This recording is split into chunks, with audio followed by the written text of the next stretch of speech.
Ngayong araw ay bibisiklitahin ko ang buong isla ng Biliran. Grabe, sobrang layo ko pa. Hindi talaga madali ang challenge na to dahil bukod sa mag-isa lang ako ay gamit-gamit ko lang itong maliit na bisikleta. Grabe, sobrang liit. Mahirap yan. Pero isa lang ang importante ay magawa ko ang challenge na to dito sa islang ito. Ang tanong, magagawa ko ba talaga ito? Kasi base sa aking pagsasaliksik, ang Biliran ay isang isla na binubuo ng 7 munisipalidad. At mula dito sa munisipalidad ng Biliran ay dito ako mag-uumpisa magbisikleta para libutin ang buong isla pabalik kung saan ako nagsimula. At ito ay may kabuuang layo na halos 109 km. Guys, huminto muna ako. Grabe ang layo nga, di pa nga ako naka 5 km. Sobrang layo ko pa talaga kasi kakaumpisa ko pa lang. Okay. Una nga palang rason kung bakit ko to gagawin kasi gusto ko ng challenge. At maliban dyan ay gusto kong patunayan sa sarili ko na kaya kong gawin ang mga bagay na sa tingin ko ay hindi ko kaya. Kakayanin ko ba bisikletahin ang buong Biliran? Kaya! Yes! Papatunayan ko sa sarili ko na ang imposible sa isip ko ay makakayanan kong gawing posible. Hi guys, time check.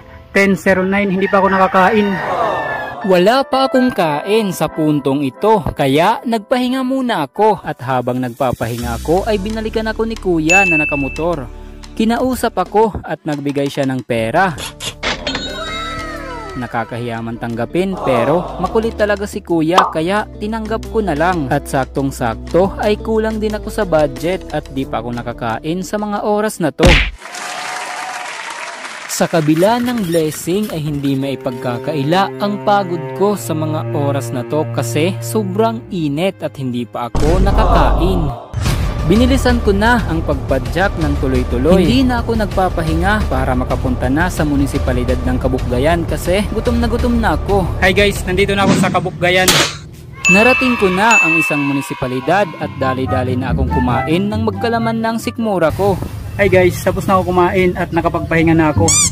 Pagkatapos magpahinga ay syempre wala tayong ibang gagawin kundi ang magpatuloy. At sa sobrang tirik ng araw ay siguradong imposible tayong daanan ng ulan. Nag-stop muna ako guys, maulan pa, mababasa yung camera. Okay.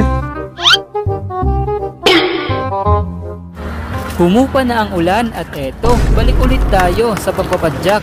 Grabe. Sobrang pagod ko na talaga sa mga oras na to at mabuti na lang ay nakapag-recharge din ako sandali dahil dito. Oh my god guys, ang ganda dito.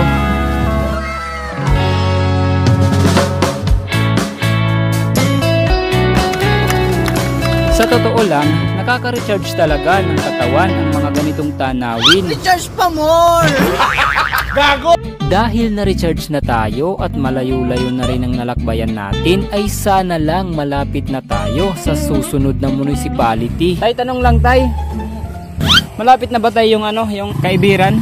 Oo. Malapit na tay? Oh, sige tay, salamat tay. Oh. Salamat tay ha. Sa aking pagtatanong ay malapit na raw ako at sa ilang minuto kong pagpapatuloy ay sa wakas. So ayan guys, welcome to Kaibiran.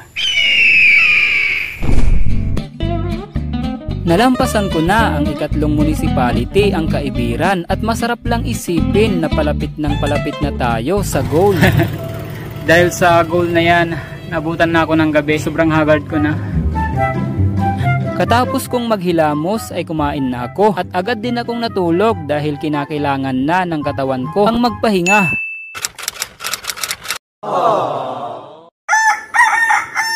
Good morning guys, dito lang ako natulog sa labas.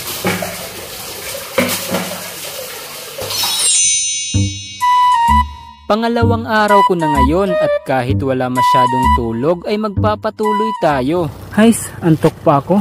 Antok pa talaga ako pero medyo nawala nang makita ko mga batong ito. Grabe yung mga bato, kulay orange. Wow! Guys, pahinga muna. Nakapagpahinga na ako saglit.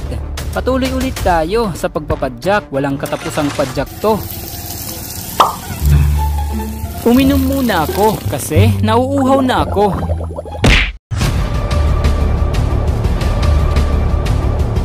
Time check 9:08. Nandito na ako sa municipality ng Colaba. Pagkarating ko dito ay agad na akong kumain ng almusal. So ayun guys, tapos na ako kumain. Start ulit tayo dito.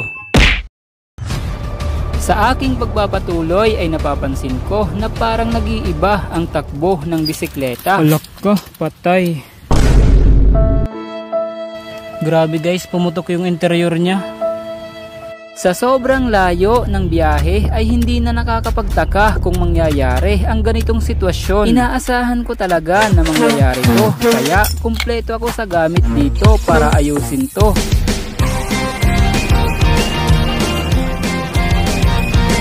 So ayan guys, okay na ulit siya. Balik ulit tayo sa paglalakbay. Katapos ayusin ang bisikleta ay agad na ulit akong nagpatuloy kasi magtatanghali na at inaatake na naman ako ng gutom. Gutom na talaga ako. Dahil sa gutom ay kinakailangan ko na magmadali para makapunta na sa susunod na municipality para makakain na. At sa wakas nakatungtong na rin tayo sa municipality ng Kawayan. Pagkarating ko sa municipality ng Kawayan ay kumain ako ng pananghalian kasi sobrang gutom ko na. Tapos na ako kumain guys.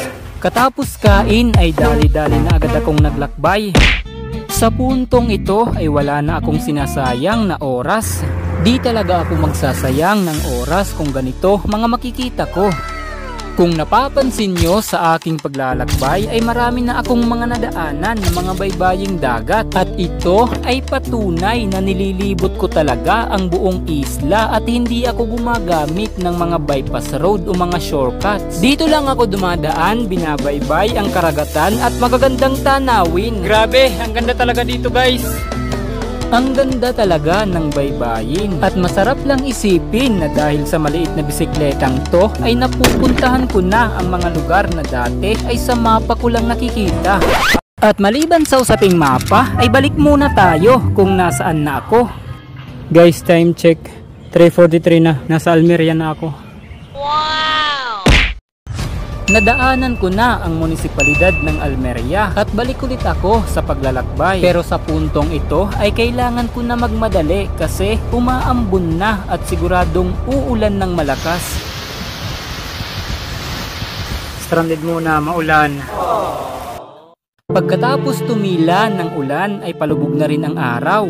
Malapit na magdilim at kailangan ko na naman maghanap ng matutulugan. So ayun guys, eto yung nahanap natin na pwede kong matulugan ngayong gabi. Isa itong maliit na basketball court na kadikit lang nito ay ang barangay hall nila. Salamat at makakapagpahinga na rin tayo. Medyo masama na rin kasi pakiramdam ko dahil siguro sa ulan, init at pawis.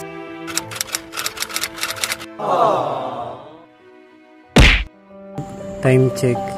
Di pa rin ako makatulog dahil sa mainit at dahil sa maraming lamok.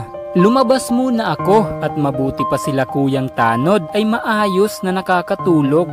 Nagtry ako humiga matulog dito sa tricycle pero ilang minuto lang lumipas, kailangan ko na palang lumabas kasi mag-out na pala sila kuya sa mga oras na to. Sila kasi ang naka-duty sa gabing to. Nandito na ako sa labas. Wala pa akong tulog sa kalagayan kong ito. 3 araw na ako na parating puyat at kulang sa tulog. So yan guys, 4 AM na. Hindi pa nga ako nakatulog. Sobrang hina na ng katawan ko at masakit na rin ang ulo ko. Tomorrow. Sobrang sakit talaga ng ulo ko. Nakakalungkot lang na kung saan malapit na ako. Saka naman sumama pakiramdam ko. Malapit na ako sa Naval at isang municipality na lang ay matapos ko na itong challenge.